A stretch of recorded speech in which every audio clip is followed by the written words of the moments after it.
Hello students, आज हम एक नया टॉपिक स्टार्ट करने वाले हैं जिसका नाम है आर्हेनियस इक्वेशन। इस टॉपिक में हम आर्हेनियस इक्वेशन को यूज करके यह पता करेंगे कि किसी भी रिएक्शन के लिए टेम्परेचर चेंज करने पर रेट कांस्टेंट पर क्या इफेक्ट होता है और आर्हेनियस इक्वेशन के मैथमेटिकल फॉर्म को डिटेल में समझने की कोशिश करेंगे।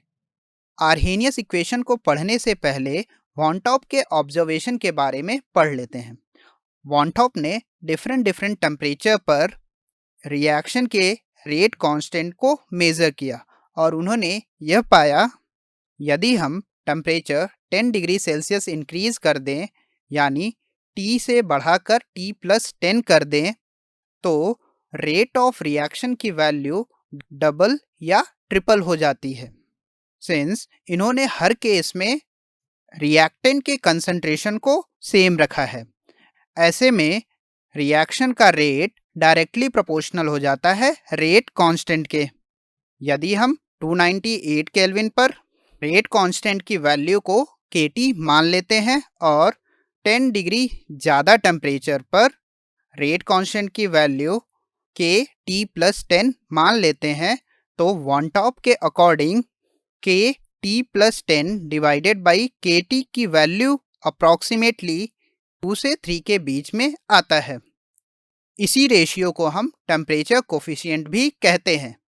रेट कांस्टेंट के ऊपर पड़ने वाले टेम्परेचर के इफेक्ट को आर्हेनियस ने एक मैथमेटिकल इक्वेशन के टर्म्स में बताया, जिसे हम कुछ इस तरह से लिखते हैं। यहाँ पर K रेट कांस्टेंट है, A को हम आर्हेनियस फैक्टर या फिर प्री एक्सपोनेंशियल फैक्टर बोलते हैं। इसकी वैल्यू पर्टिकुलर रिएक्शन पर डिपेंड करती है। R हम जानते हैं कि यह यूनिवर्सल गैस कांस्टेंट होता है, कैपिटल T टेम्परेचर को रिप्रेजेंट करता है और EA एक्टिवेशन एनर्जी होती है। हमने रेट कांस्टेंट, गैस कांस्टेंट और टेम्परेचर के बारे में पहले ही पढ़ रखा है, तो चलिए देखते हैं एक्टिवेशन एनर्जी होता क्या है। एक्टिवेशन एनर्जी को समझने के लिए हम इस रिएक्शन की हेल्प लेते हैं। H2 plus I2 giving us HI giving us 2HI। जब ये रिएक्शन हो रही होती है तो रिएक्टेंट्स H2 और I2 पहले आपस में रिएक्ट करके एक एक्टिवेटेड कॉम्प्लेक्स बनाते हैं जो कुछ इस तरह से दिखता है, जिसमें HH और II के बीच के बॉन्ड टूट रहे होते हैं और हाइड्रोजन और आयोडीन के बीच में बॉन्ड बन रहे होते हैं। यदि हम इस रिएक्शन के मैकेनिज्म को ग्राफिकली समझने की कोशिश करें तो सबसे पहले रिएक्टेंट एक्टिवेटेड कॉम्प्लेक्स में कन्वर्ट होगा और उसके बाद एक्टिवेटेड कॉम्प्लेक्स प्रोडक्ट में कन्वर्ट होगा।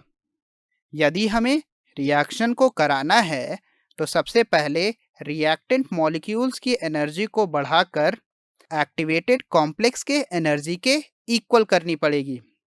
तो यहाँ पर रिएक्टेंट मॉलिक्यूल को एक्टिवेटेड कॉम्प्लेक्स बनाने के लिए हमें जितनी एनर्जी सप्लाई करनी पड़ती है उसे ही हम एक्टिवेशन एनर्जी EA कहते हैं।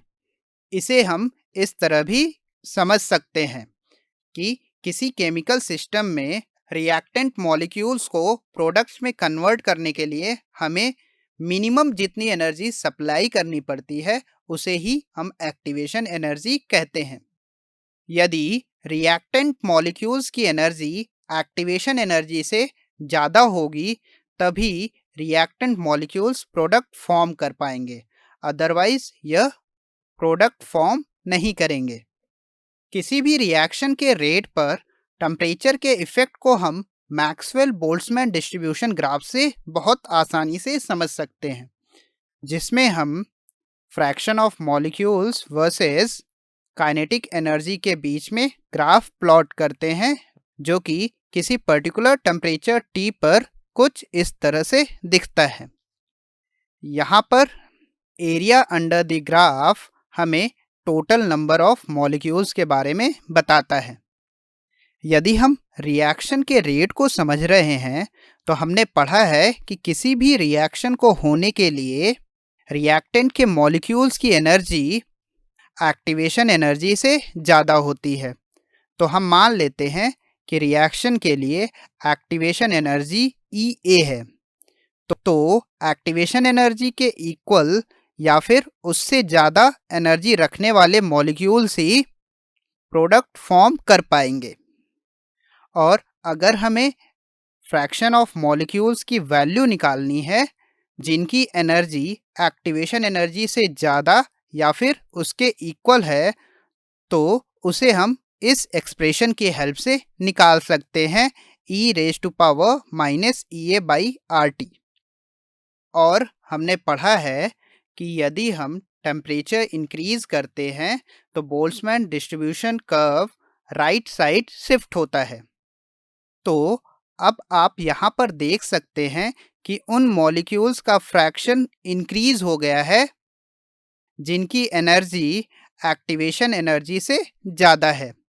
तो इस केस में ज़्यादा मॉलिक्यूल्स प्रोडक्ट फॉर्म कर पाएंगे और यही रीज़न होता है कि टेम्परेचर इंक्रीज करने पर रेट ऑफ रिएक्शन इंक्रीज हो जाता है।